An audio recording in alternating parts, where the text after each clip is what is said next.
lakini namna gani ambazo unawafahamisha vijana wengine ambao bado hawana uzoefu kama wewe kwenye mchezo mkubwa, ukiangalia mwalimu na staff kama wamesema kwamba wanahitaji alama tatu katika mchezo wa kesho? Sisi kama au mimi kama mchezaji mkubwa ambaye labda nilikuwa mdogo, nimecheza hizo mechi wakati nikiwa mdogo mpaka nimekuwa mkubwa, nimecheza hizo mechi. Tunajaribu kuwapa hamasa wadogo zetu kwa sababu wanahitaji kwenda juu, na kama wanahitaji kwenda juu kuonekana zaidi, ukicheza mechi kama hizi kubwa vizuri na ukafanya vizuri, basi inakuwa nafasi nzuri kwa wao kwenda juu zaidi.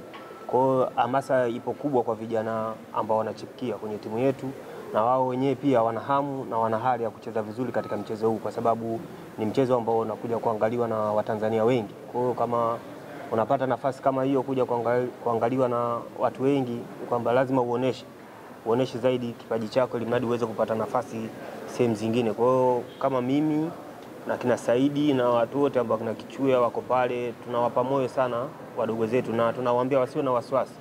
Hii ni game kama game nyingine, wasije wakaingia hofu labda wakaja kuona mashabiki wengi labda kuna hiki na hiki. Hakuna, mpira unachezwa uwanjani mmoja kwa mmoja. Kwa hiyo kwamba tumewaandaa vizuri vijana na na imani watafanya vizuri katika mchezo wa kesho. Sawa, swali la pili.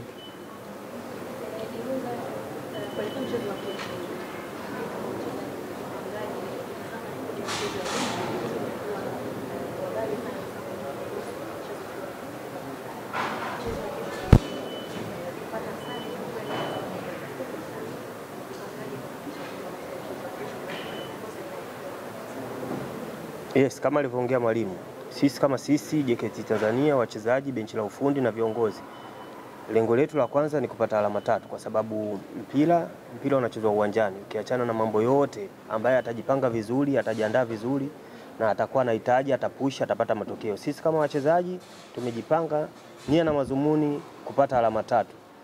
Tumekosa alama tatu, basi tukipata alama moja kwetu alhamdulillah, kwa sababu tunacheza na timu kubwa kama unavyojua, Tanzania nzima inajua. Lakini mwisho wa siku mpira unachezwa uwanjani, kwamba sisi tunaenda kujitolea kwa hali na mali, tunaenda kuvuja jasho ili tuweze kupata alama. Haitakuwa vizuri katika uwanja wetu wa nyumbani kupoteza alama, na hicho ni kitu ambacho sisi tumejiwekea. Kwa hiyo utakuwa mchezo mzuri, lakini tutafanya jitihada na mwenye jitihada atapata matokeo.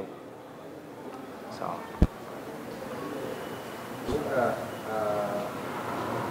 Moja na Mungo, mbili na Mbeya City, moja na Azam, tatu Tawali anapata sare. Kanuni moja kwa saikolojia hapo wakoje mchezo, lakini mbili kama iwaje na kanuni kurecover na kuja na matokeo chanya kama ambavyo wachezaji wanatarajiwa. Yes, kama alivyoongea mwalimu, siwezi kuwa mbali naye. Moja, mbili, moja, bila sio matokeo mazuri. Kwa upande wetu sio matokeo mazuri, na mpira ni mchezo wa makosa. Unapofanya kosa unaenda kuangalia wapi umekosea, lakini pia hapo makosa yanakuwa tofauti. Leo unaweza kufanya hivi, kesho kufanya vile. Lakini sisi kama wachezaji na kama timu tumekaa, tumeliangalia hilo, tumejipanga kwenda kufanya vizuri katika mchezo. Kwa hiyo yani sidhani kama naweza katokea hili swala tena. Kwa hiyo kama sisi wachezaji na timu kwenye hilo tayari tushafanya marekebisho, ambapo tutakumbushana na tunamuomba Mwenyezi Mungu basi watu endelee kukumbuka hadi hilo swali lisitokee.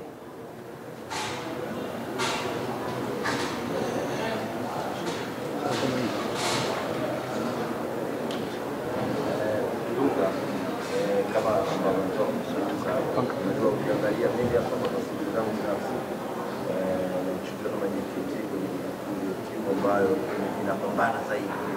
Ukiangalia kwa mpira manake wanasema sometimes ni bora na inaweza kuchomoa, manake kama manake ikaforce mpaka mwisho ya kupata matokeo.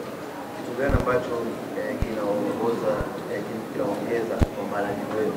Sababu naona kwenye mchezo mwalimu anaweza kaeka labda mchezo huu anabadilisha kikosi mchezaji yule anaingia anakuwa anapambana kwa ile rotation ya mwalimu inafanya kupambana, au kitu gani ambacho kinaongea hiyo spirit ya kwa timu hii? Ya kikubwa kwamba kwanza tuwapongeze vijana au tujipongeze sisi vijana na benchi la ufundi, kwa sababu tunapoingia uwanjani tunaambizana na tunaongea, mpira ni dakika 90. Yaani sio dakika 90 tu, mpira mpaka ile filimbi ya mwisho kwamba mwamuzi akishapiga pepe mpira ndio umeisha. Kwa hiyo haijalishi tupo kwenye hali gani, tuna matokeo gani, kwamba sisi kama wachezaji inabidi tupambane kuanzia dakika ya mwanzo mpaka ya mwisho. Na kizuri iko kitu kimeingia kwa wachezaji wote ambao wapo JKT. Na ndio maana unaona kinachotokea kwamba anaoanza ana upambanaji wake, anaokuja kutoka benchi kwenda naye ana upambanaji wake. Kwa hiyo yani ni kitu ambacho kipo kimejengeka, kila mchezaji anacho, ndio ambacho kinatusaidia sisi kuweza kusawazisha katika dakika labda za mwisho au kucheza game kwa intensity kubwa. Kwa hiyo ni kitu kama hicho ambacho kipo katika wachezaji wetu. Jonga, nikushukuru sana. Asante. Nataka kila la heri. Asante sana.